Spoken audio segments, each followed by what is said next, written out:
I believe it was maybe the last board work session when some board members wanted to see some data to show that single gender schools have outperformed co-ed schools. Do you know that that data is out there? There is data about it, but what I read that question to be more of is this model itself, using an attendance area model instead of a model of choice, which is what you have at Ann Richards and what we see in other single-sex public education designs, is at the heart of what I think more of the debate is. We don't have another model. We haven't been able to identify in this country another model that's attendance area driven. But what people often said about these kinds of models is, you know, basically they'd like to see us not skim off the top, right, for enrollment in these schools.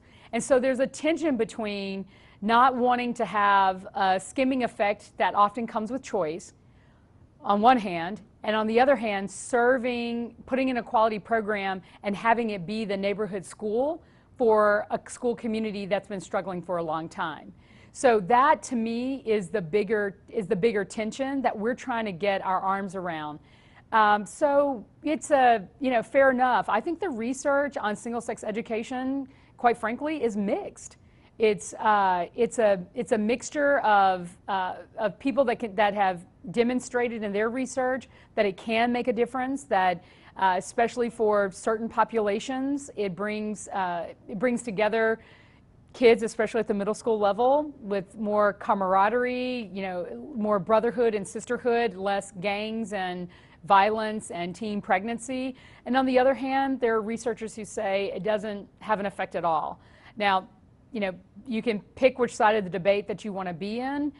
For us, at least from my perspective, no program works. Not a single design works if you don't have people who are teaching and leading and supporting that design that know how to teach, right? I mean, that is at the key of any design. You could put in global studies. We've done that. One at Austin High, one at Eastside Memorial. One is really successful, the other one isn't as successful. So, you know, what is it that's at the challenge of the implementation of the design? And it's going to be a combination of things, but I know that even this won't work if we don't have everyone behind the idea. So we need to go back and make sure that whatever we create and design is really what's the best match for improvement for that school community. Well, I think that there are a lot of really exciting things going on. We're reducing the overcrowding in North Central Elementary. Every year we've been able to bring on a new school site into the district. We opened Gariski, we've opened Baldwin, we're about to open the Anita Uphouse Early Childhood Center, which is, by the way, adorable. We have a lot of things on the horizon. Our facility groups are talking about things like career and technical education. We want to increase our partnerships with our higher education institutions like Austin Community College and early college high schools.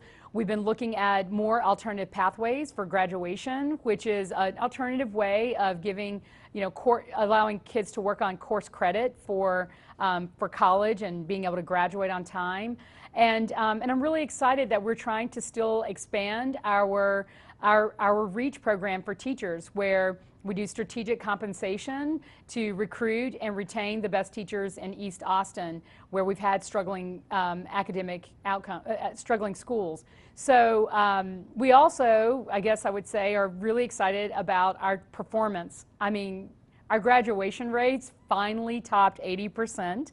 And in some of the student groups, like African Americans and Hispanics, it was 2 percentage points. For groups like English language learners, we saw a 4 percentage point gain in graduation rates. When you couple that with attendance rates, our high schools for 2 consecutive years, 90% attendance rates at high schools is huge. And that pays off. Kids learn more, and it brings more revenue into the district. So we are really pushing our Everyday Counts campaign for attendance. We want kids to come to school, and I hope this whole transition has really, like I said, reinforced our teachers' self-belief in their capacity to just be great, and the more they teach, the more kids will love them, and the more they love them, the more they want to come to school, and the more they come to school, the better they achieve, the more graduate, and we're able to actually self-resource AISD. So it's, I think it's really coming together, and it's just been a banner 3 years, and I just really look forward to the opportunity to be able to continue that kind of work in Austin. All right. Now, I didn't warn you about this next question, Sure, but go ahead. we're getting away from the serious questions. Okay. So when you're not here, eating, sleeping, breathing, Austin ISD, how do you de-stress?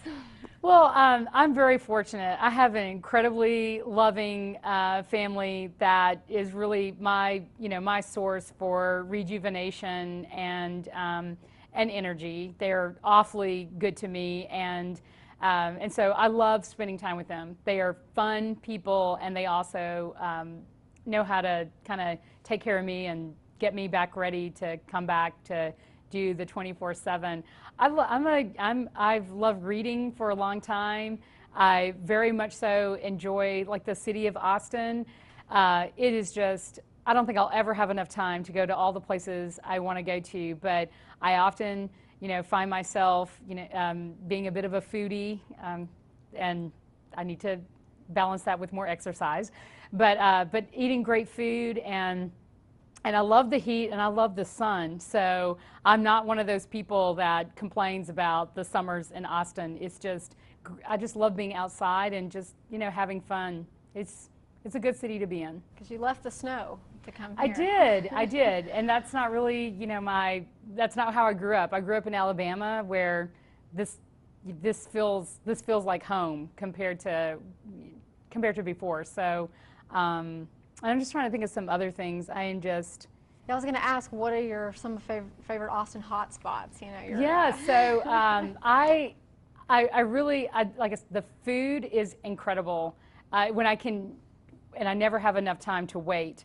But I'm a big fan of the chef at Barley Swine, and I love this little French restaurant called Justine's in East Austin, and I'm who doesn't love Austin Java? It's my favorite spot. I make a point of making sure I have breakfast there once a month, and I love the barbecue. I think it's Franklin's Barbecue is really fabulous as well. So I definitely make a point of doing the fun eating, and I think there's lots of just great bookstores and nooks and crannies, lots of small places. You could spend almost an entire day just walking down South Congress, and I'd probably make it to Justin's Boots just to see what new crazy styles they have. Not that I've bought a pair yet, but I really want to.